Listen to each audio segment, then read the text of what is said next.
जी, कल मास्टर जी का विषय था तत्व दर्शन। उन्होंने तत्वदर्शी की परिभाषा को जानना चाहा था, उसके ऊपर प्रश्न किए थे। आइए, तत्वदर्शी किसे कहते हैं और तत्व दर्शन है क्या, इसी में आपका भी प्रश्न आ जाएगा।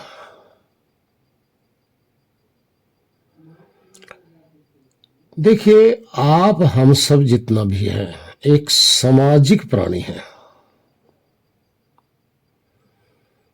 जब सामाजिक प्राणी हैं तो समाज का दर्शन करते रहते हैं कि नहीं? समाज में अपना पराया जानते रहते हैं कि नहीं? यहां रहकर ये हमारा मकान है, ये हमारा बेटा है, ये हमारा पति, ये हमारी पत्नी, ये हमारा व्यवसाय है, ये फला जगह है। इस तरह से हम सामाजिक प्राणी समाज में रहकर सामाजिक ज्ञान करते रहते हैं और सामाजिक ज्ञान हमारे पास रहता है।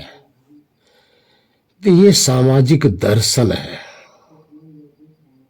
यानी समाज में रहकर समाज का दर्शन होता रहता है। दर्शन का अर्थ है अनुभव होता रहता है, समाज का ज्ञान बना रहता है।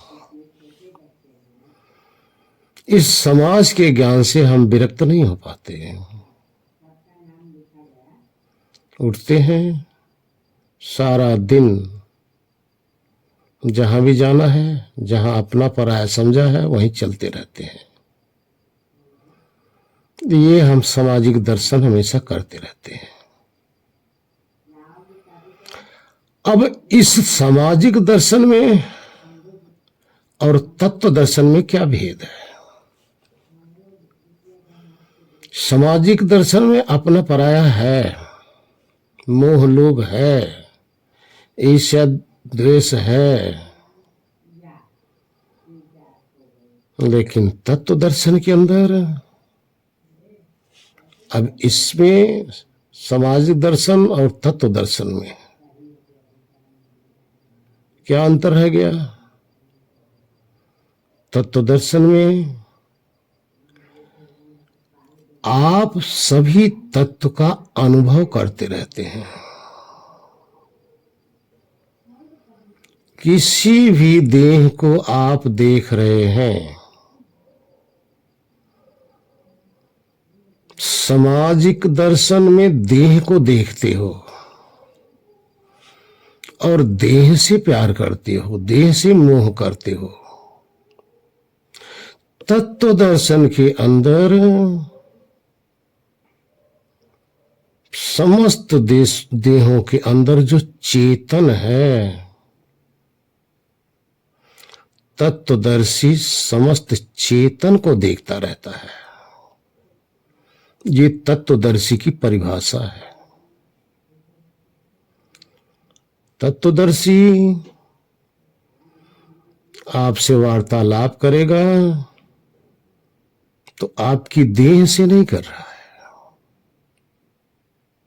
चेतना से कर रहा है, आत्मा से कर रहा है, और जान रहा है कि इस देह के अंदर जो विराजमान आत्मा है, आत्मदेव है। मेरा व्यवहार उस आत्मदेव से हो रहा है और स्वयं भी देह से रहित अपने आप को अनुभव करता है। देह के सहित अनुभव नहीं करता अपने आप को। देह से रहित निराकार अपने ज्ञान स्वरूप सत्ता का अनुभव करता हुआ दूसरे देहों के अंदर जो ज्ञान रूपी सत्ता है उसका भी अनुभव करता रहता है। सब में, सभी देहों के अंदर एक समानता रूप से वो देखता है।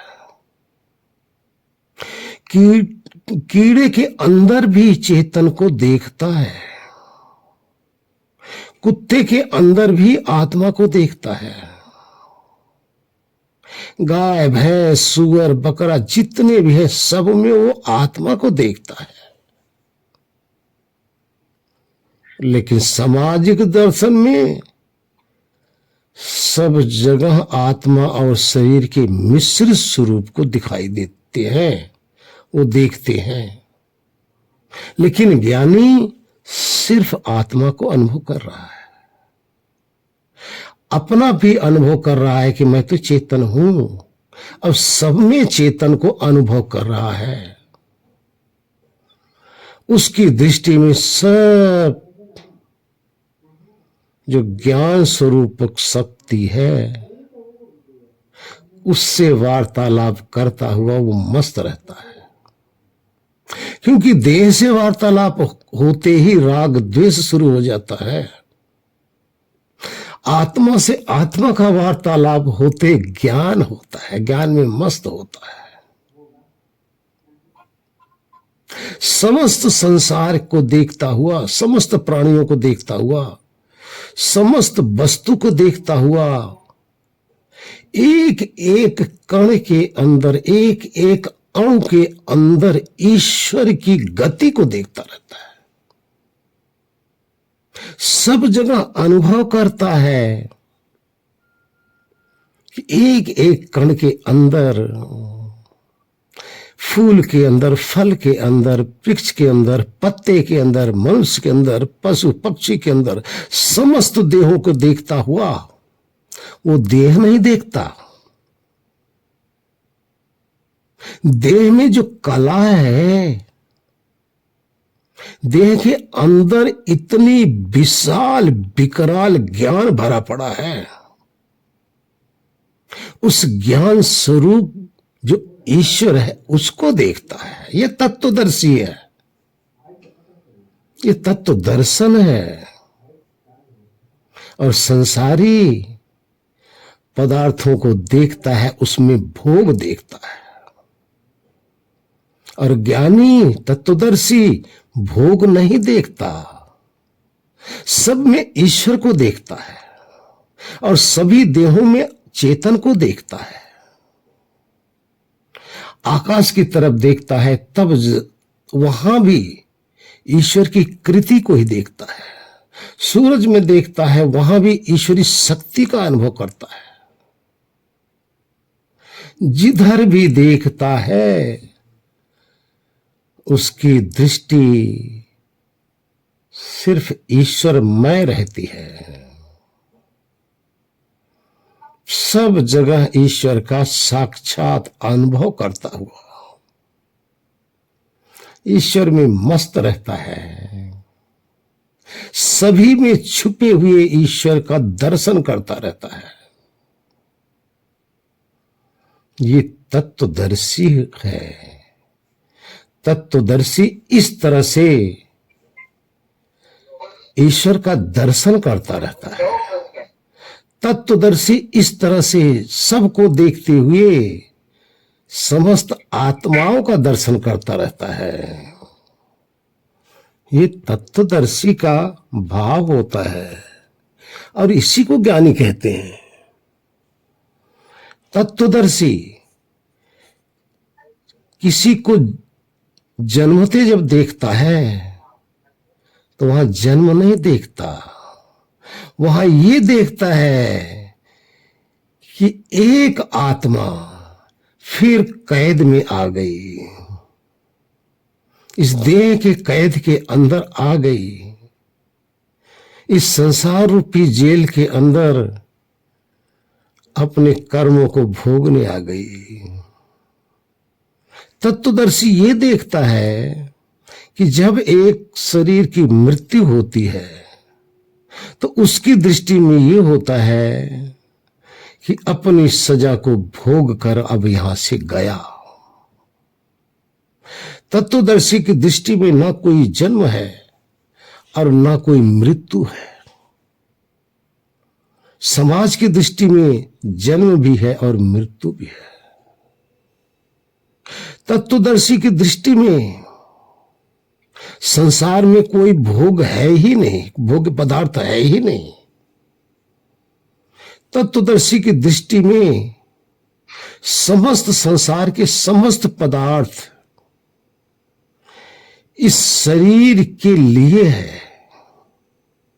तत्वदर्शी की दृष्टि में समस्त आत्माएं इस देह में रहकर सिर्फ अपने कर्मों के फल को भोगती हैं और एक दिन यहां से चली जाती हैं। तो तत्वदर्शी तत्व दर्शन करता रहता है।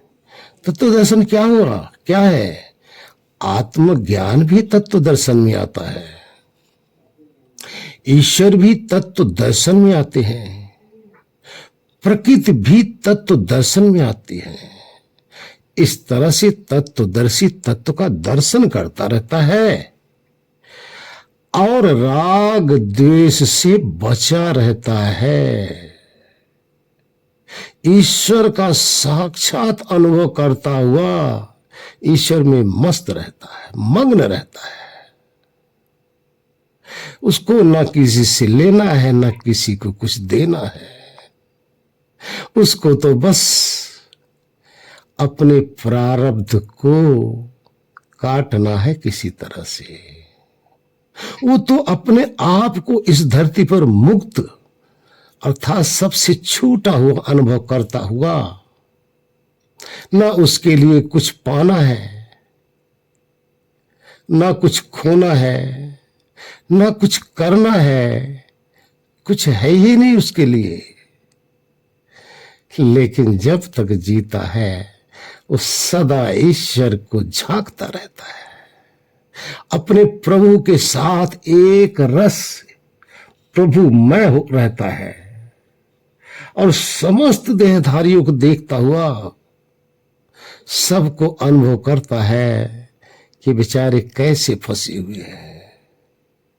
सबको लड़ता झगड़ता देखकर हंसी आती है, सब पे दया आता है।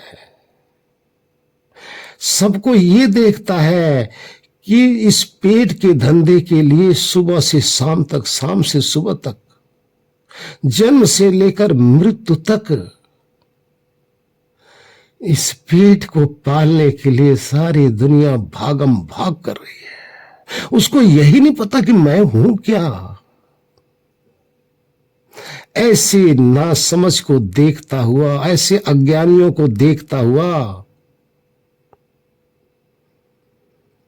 अचंभा करता है, आश्चर्यचकित रहता है कि इनको क्यों नहीं समझ में आ रहा है। और लेकिन जो मोह में लिपटा हुआ है, जो मोहित प्राणी है, उनको समझाने की कोशिश भी करे तो कोई मानने के लिए तैयार नहीं। तो वो ईश्वर पे छोड़ देता है कि प्रभु सारे करता धरता तो आप ही है, हमारे बस की बात कुछ नहीं है। तो इस तरह से जो तत्वदर्शी है इस संसार में तत्व का दर्शन करता रहता है।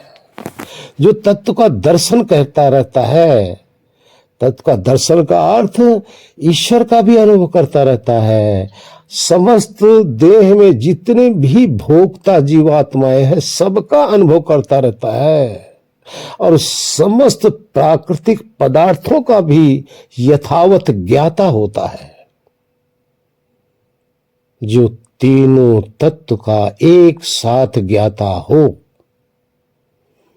उसी को तत्वदर्शी कहते हैं। तत्वदर्शी शब्दों से नहीं होता, उसके गुणों से होता है, उसके स्वभाव से होता है। अगर वो तत्व दर्शन नहीं कर पा रहा है तो तत्वदर्शी कहां से? ईश्वर का साक्षात्कार नहीं कर पा रहा है तो तत्वदर्शी कहां से? जब स्वयं का अनुभव नहीं कर पा रहा है तब तत्वदर्शी कहां से? जब देहों में भेद कर रहा है कि ये मनुष्य की शरीर है, ये कुत्ते की शरीर है, ये चींटी की शरीर है, ये पक्षी की शरीर है, जब जिसके अंदर ये भेद है वो तत्वदर्शी कहां से रहा? जिसके दृष्टि के अंदर ये सारे भेद मिट जाए, सब में एक चेतन ही चेतन दिखाई दे, सब पर दया करे। जितनी दया मनुष्य पर उतनी चींटी पे भी। ये तत्वदर्शी है। तत्वदर्शी को ही दर्शन होता है तत्व का। जो तत्वदर्शी नहीं है उसको तत्व का दर्शन होगा कैसे? तत्व का दर्शन करते हुए ईश्वर का, आत्मा का, संसार का सारा भ्रम का नाश होता रहता। उसका समस्त भ्रम का नाश हो गया और समस्त भ्रम का नाश होते ही मुक्त हो गया, सभी संशय का विनाश हो गया और स्वतंत्र हो गया। ये है तत्वदर्शी। तत्वदर्शी खुद तो सबका अनुभव करता है और औरों को भी प्रयत्न करता है कि और भी इसी तरह से सभी तत्व का दर्शन करे। दर्शन मीन्स अनुभव करे, जाने, समझे। ये है तत्वदर्शी। आप भी तत्वदर्शी बनिए। ऐसा नहीं कहने मात्र से कोई तत्वदर्शी नहीं होता, आचरण से तत्वदर्शी होता है। आपके आचरण में 24 आवर्स अगर ये ज्ञान आ गया, आप अभी जीते जी जीवन मुक्त हो गए। अभी आज ही देह रहते हुए देह से परे जब अपने शुद्ध चैतन्य स्वरूप का अनुभव कर रहे हो तो आप विदेह हो गए। तो तत्वदर्शी विदेह होता है, तत्वदर्शी जीवन मुक्त होता है, तत्वदर्शी मान अपमान से परे होता है, तत्वदर्शी सदा ज्ञान में निमग्न रहता है। ये है तत्वदर्शी का भाव। हरिओम। ओम। आप अगर कह रहे हैं कि हम 24 घंटा ऐसे रहते हैं, तो आपकी अंतर आत्मा स्वयं जिस समय आप कहोगे अंदर से कांप रहे होगे। अंदर से आपका झूठ आप में ही प्रकट हो रहा होगा। ये आपको स्वयं को पता चल रहा होगा। 24 आवर्स का अर्थ होता है अधिक से अधिक समय इस तरह की दृष्टि बना के रखे, अधिक से अधिक समय। बाकी जो व्यवहारिक होता है उसमें थोड़े समय के लिए ये चीज नहीं बन पाती। अगर राग द्वेष आ गया तो उस समय ये चीज नहीं बन पाएगी। राग द्वेष से जब रहित रहोगे, जहां आपने अपना पराया देखा, बेटा बेटी देखा, पति पत्नी देखा, उस समय आप तत्वदर्शी नहीं रहेंगे, वो तो सामाजिक दर्शी हो गए आप। उस समय आपका राग है। राग जहां है वहां ज्ञान नहीं है, राग अज्ञान को कहते हैं। जहां राग नहीं वहां ज्ञान है। जहां राग है ही नहीं जिस समय, उस समय आप तत्वदर्शी हैं। जैसे ही किसी को आपने बेटा कह दिया, बेटा देखने लगे, उसमें आपका राग है, आपका ज्ञान खत्म। तो तत्वदर्शी का अर्थ है ना उसका कोई बेटा है, वो सिर्फ एक आत्मा है। ना कोई पत्नी है ना कोई पति है, समस्त आत्माएं हैं। क्योंकि पति पत्नी बेटा बेटी ये भोग का साधन है, ये राग का साधन है। जहां राग वहां ज्ञान नहीं है, जहां ज्ञान वहां राग नहीं है। ध्यान रखना, जहां राग है वहां ज्ञान हट जाता है, समाप्त हो जाता है उस क्षण। अब जब ज्ञान है तो वहां राग नहीं रहता है, राग समाप्त हो जाता है। दोनों अंधकार और प्रकाश की तरह है। इसलिए ज्ञानी बनिए, तत्व का अनुभव कीजिए।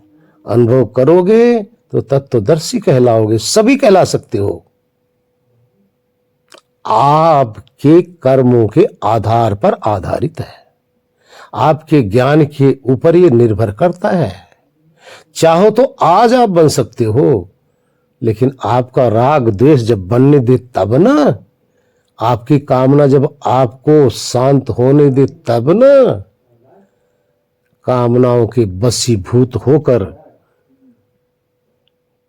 समस्त आत्माएं ज्ञान स्वरूप है, इसलिए भटक जाती हैं।